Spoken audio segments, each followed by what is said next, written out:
I was cracking, everybody. Camera's a little crooked. It's in my car. It's my break, so I'm gonna try to do this as fast as I can. So on the live, I think it was last night, somebody asked me to speak on the incident that occurred in Fresno on the vendor, right? They actually asked that me and Gunner both do a spill on it, and I see Gunner did his, and so a little while ago I listened to him, and then I actually watched the footage, eh? And before I get into my thing, something I want to say off the top is this: how beautiful are my people? How beautiful are Mexicanos, eh?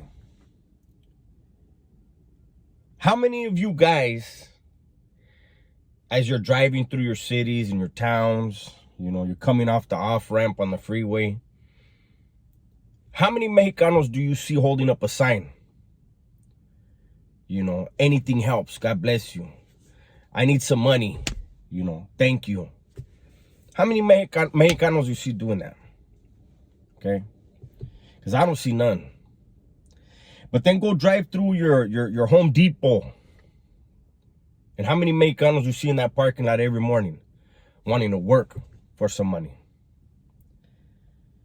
How many you see on the street corners selling flowers? Selling those teddy bears? Selling those balloons that light up? Selling fruit? Selling tamales? Right? Our people are proud people that want to work for money. They want to exchange a service, right? And so now, you know, that's what I was thinking about when I was watching this fucking shit, man, right? You had a man, a 77, I believe a 77-year-old man, who was out there with his offspring, which all happen to be females. And they're out there and they're providing a service, and they're working and trying to make money to take care of their family. And that man, in his own way, is teaching those girls, his offspring, the value of hard work, the value of a dollar, you know. And here comes this fucking lame. Now, you know, in the past, we've had these vendor attacks, right? And the raza gets extremely bent out of shape when it's a black that does something like this, right? And I say you have to be, if not as, even more upset when it's our own kind. You know, these are our people. We're supposed to take care of our people. We don't ever target the elderly, ever. We don't ever target women, ever, right?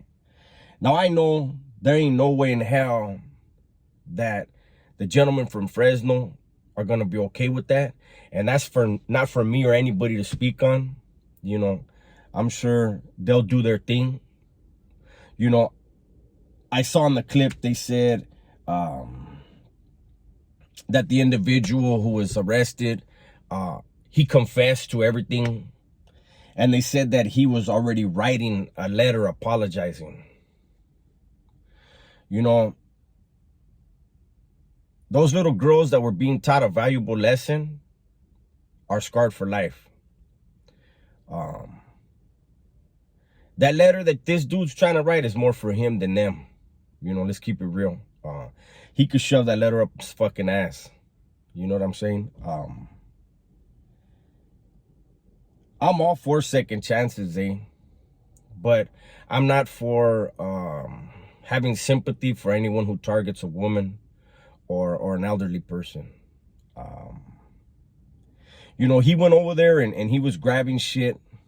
You know, he was humiliating a man in front of the women of his family. And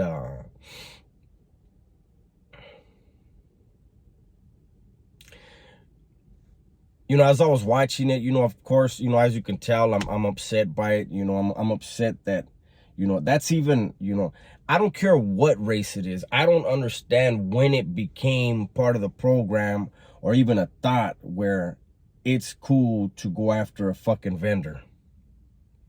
You know, when people hit a lick and they hit a store, that store has insurance. They hit a bank, that bank is insured. Every other lick that you can think of, and I don't condone violence. I don't condone criminality. But when you're hitting something that has insurance, nothing's lost. People get hurt. They're scarred for life. But the company itself ain't losing nothing. When you go after a vendor, you're taking something from him where, you know what I'm saying, man. I don't have much time because I'm on my break. But,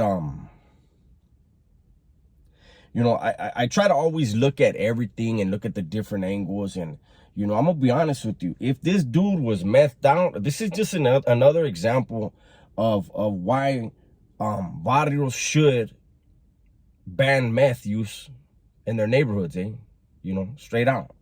And, people are saying, oh, but so many people do it, so what? Then maybe it's time to get rid of your neighborhood. You know what I mean? Change your lifestyle. Be the one if you don't agree with everybody using meth that's around you, then get on out of that lifestyle and get a career. You know what I mean? Get an education, better yourself, and help your family out. Because that's not the type of career you should be in. I remember in the 80s, a lot of barrios were banning crack. If vatos in their neighborhood were smoking rocks, they get disciplined. They catch a DP. And if they did it again, they'd get smashed and they'd be kicked out of the neighborhood. I know there's certain neighborhoods where smoking sherm, smoking PCP, they get disciplined. Why is it that this generation is okay with a drug that when somebody gets to using it, they lose all sense of morality? And this crime is an example of that. When have Raza ever been okay with targeting women, children, or the elderly? All of those things were done in this crime, and it's happening on a regular basis. I'm not in the streets, I'm a square now, by choice. But there are men doing time in prison that got enough on their fucking plate to worry about and pay attention to, when they don't need fucking dudes like this committing crimes to go into where they've been living and may live out the rest of their life and have to kill this dude or whack this dude. You know what I'm saying? And I think that every barrio should be thinking about that. Man, we got to change how the homies are acting, because if not, we're going to look bad to them and there that got to handle the business that we refuse to handle out here. You know what I'm saying? Like, I could go into a whole lot of things, but we all know, as men, as Raza, period, we know that unlike, I'm not even going to go into that, but we know as Raza what we expect of ourselves and what we should expect of those that we run around with. Never, ever, ever should it ever be a thought that women, children, and the elderly should ever be a target, should ever be victimized. Those are the people that we're supposed to stand up for, right? When you look at why barrios were formed in the first place, it was for protection. And somewhere along the line, it turned into something else.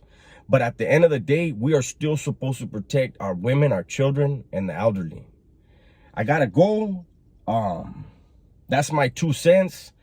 And like I said, that letter you're writing, if you get out and you see this, shove it up your ass. You know what I mean?